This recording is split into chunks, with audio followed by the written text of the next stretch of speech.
When I say that, it always seems to relax people. What'd you tell them? News Radio 710 Keel online, 710keel.com, and Radio Pup app for the smartphone. Robert J. Wright and Aaron McCarty, and lurking behind me with the video camera is, what was his latest? Matt, God, it was a good one too. I had it last hour. Cranky Bridges? Matt, Admiral Angry, Yeah. Corporal Cranky.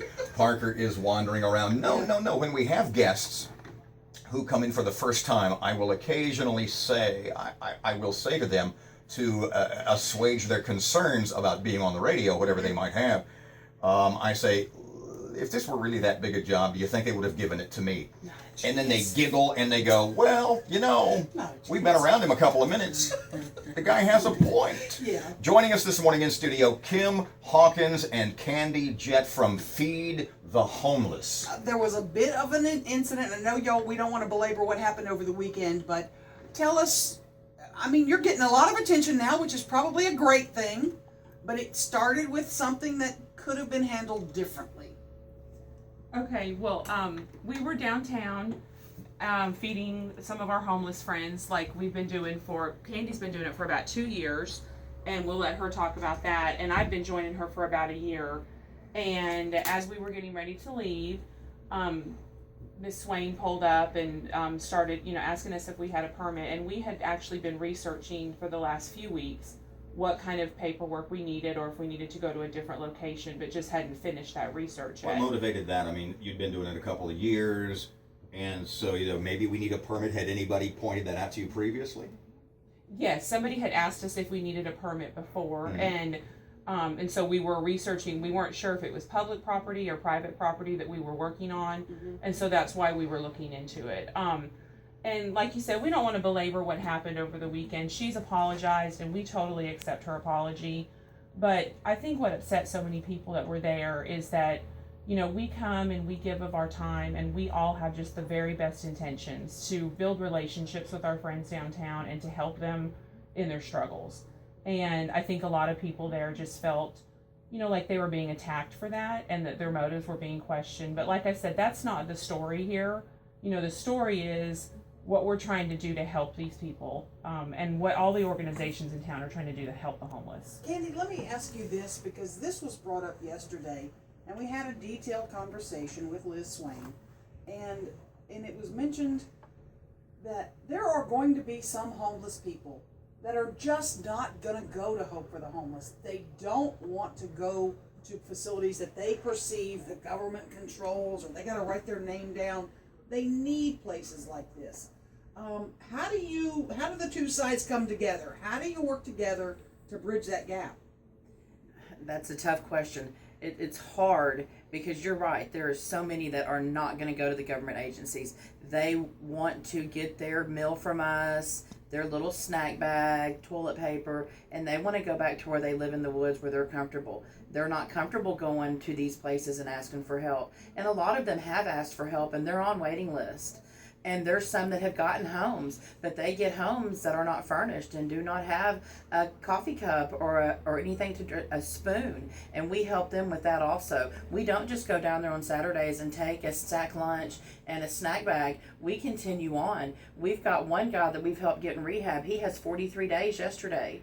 We've taken them to appointments. My husband's actually gone to Hope Connection many times and picked up a couple of different guys to go work side jobs. I mean, we don't just show up on Saturday morning.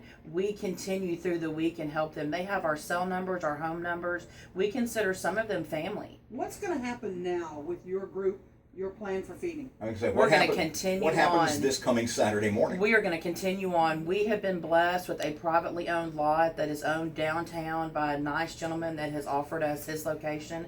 And we will continue on every Saturday at the exact same time, doing the exact same thing. Same area? Yes, ma'am. 516 Texas Street. And if we can, and I'm also going to contact Kristen if I can help them in any way. If they can give us any literature that we can pass out to maybe help the ones that would never go and see them, then I would love to do that. I want to do anything that will help anybody get off the street, and so they've got a roof over their head. And we like to build relationships with them. We're friends with these people. We hug them. We tell them good morning.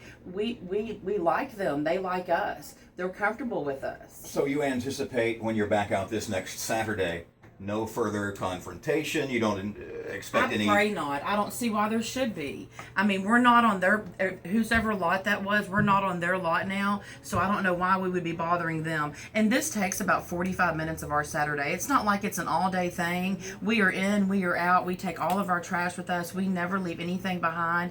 And even the homeless, and it's not just homeless people, y'all, it's people in poverty downtown that live at the Fairmont and stuff, that they don't have enough money to stretch to feed themselves. Let me ask you this, because Yes, this ma'am. came up. Maybe it didn't come up in our interview, but it's come up on everybody's Facebook I page is know, ablaze I know. with this, and it's like some people making them stand in line to wait for a sandwich. And I know y'all do way more than sandwiches, but we've come to that Yes, saying ma'am. that's degrading, and then that's demoralizing for some. Address that, because that came up as well. They have no problem with that whatsoever. They're just like anybody else that would go anywhere. If we went to a restaurant and had to wait in line, you have to wait your turn. And we also try to. We had a 2-year anniversary a couple weekends ago, and one of my girlfriends went and bought 150 biscuits, and she went to every person in that line. No one waited on that hot biscuit from McDonald's. They had to wait on their snack bag, but they do not mind at all. And we've never had any problems down there, no confrontation. Everyone is respectful of each other. My number one thing that I tell everybody is just love one another. We are there to help them, and that's all we want to do. We don't want to upset anybody. We don't want to make anyone upset. We don't want to use a place that we're not welcome.